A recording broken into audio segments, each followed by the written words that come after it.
Awesome. Glad everybody's getting settled in. Well, let's get this kicked off. We've got so much information to share with you today. The 2024 brand guide, it just has so much information that you can pull from it. We make a lot of connections to different parts of the data and how it connects to your organization.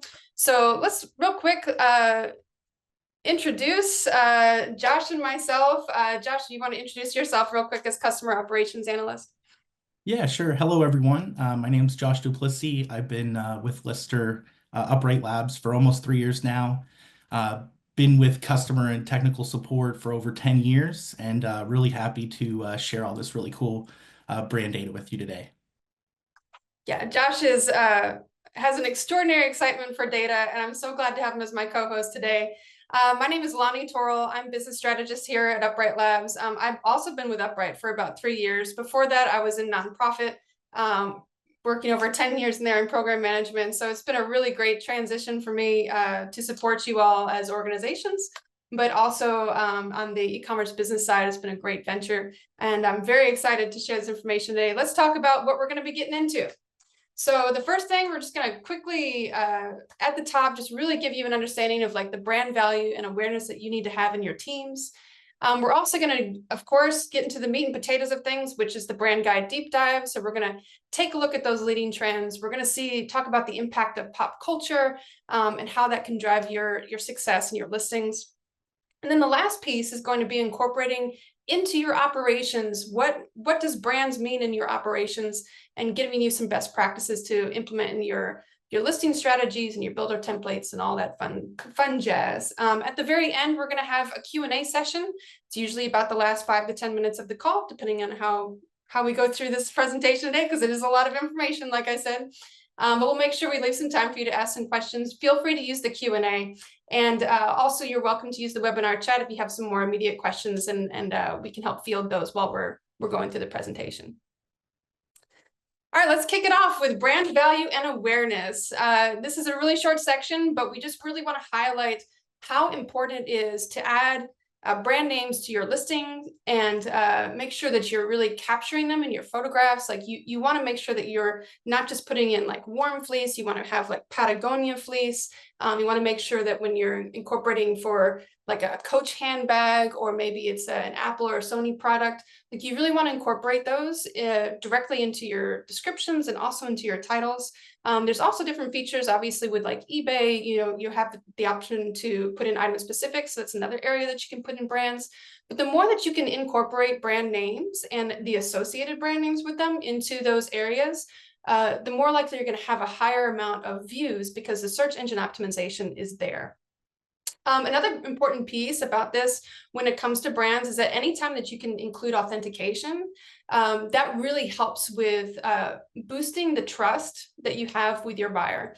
And if you hadn't gone to our previous masterclass, The Value and Future of Authentication with Entropy, it's a really great insight into that industry. And we have a special speaker and everything that kind of walks through that from Entropy. So be sure that you go and check that one out. It's always, we'll share that link with you too later at the end. But just so that you get an opportunity to make the connection here about the importance of authentication to the SEO impact, and moving forward to creating really great listing strategies. I'm going to hand it over to Josh to talk about all the fun things for the brand guide deep dive. Thank you, Lonnie. Yeah, so we're going to go over some data from, like, we looked at average PPI, item revenue, and also items sold, and built 3 separate top 20 lists for brands. And we're going to go over them. We're going to also go over brands that we consider to be really stable brands to have in your operation. Some interesting pop culture influences that may have happened this year that affected some brands. And then finally, we're going to go through the product categories and see which brands dominated each specific category and subcategory. So for the top 20 brands data, one thing that we found interesting that we noticed is that Amazon was present on all 3 lists. So they were a top 20 brand for average PPI for the year.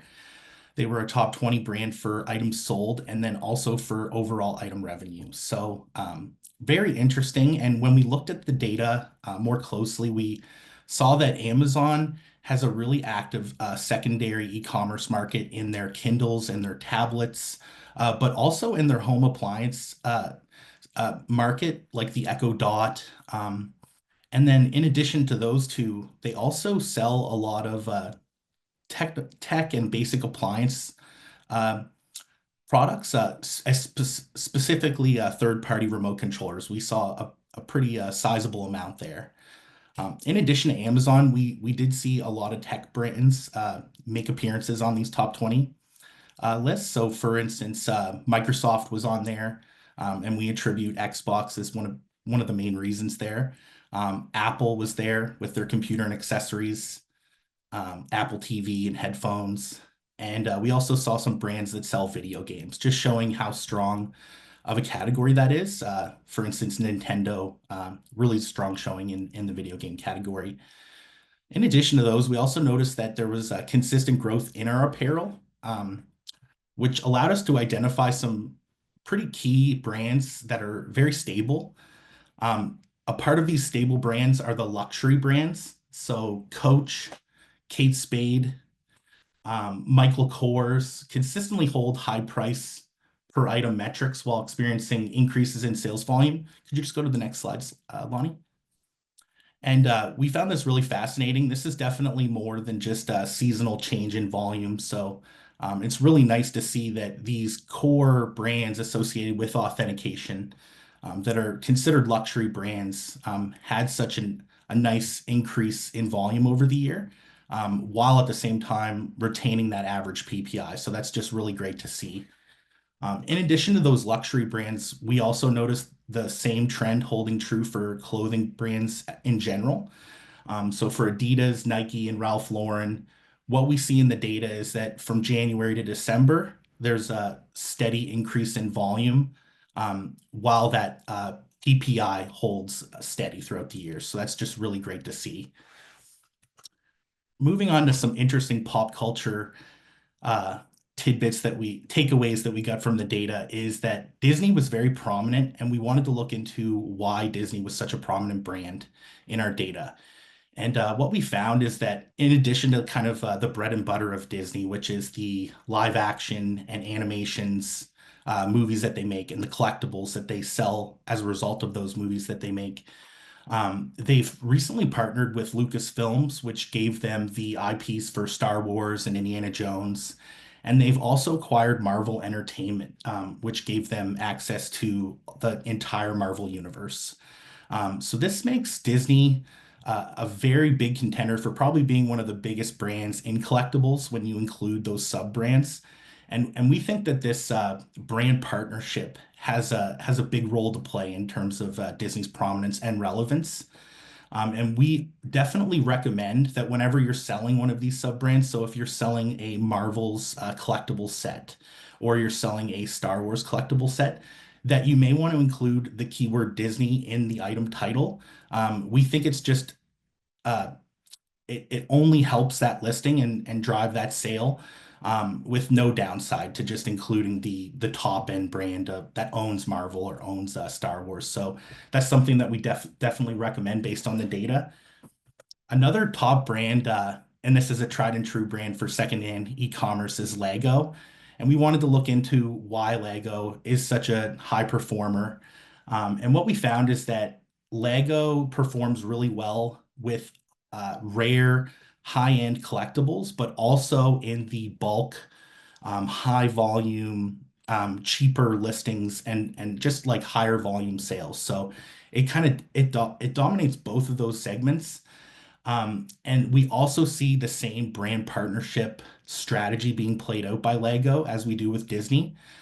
So with Star Wars, with Harry Potter, and we think that these brand partnerships are going to keep Lego relevant, and we'll continue to see Lego dominate.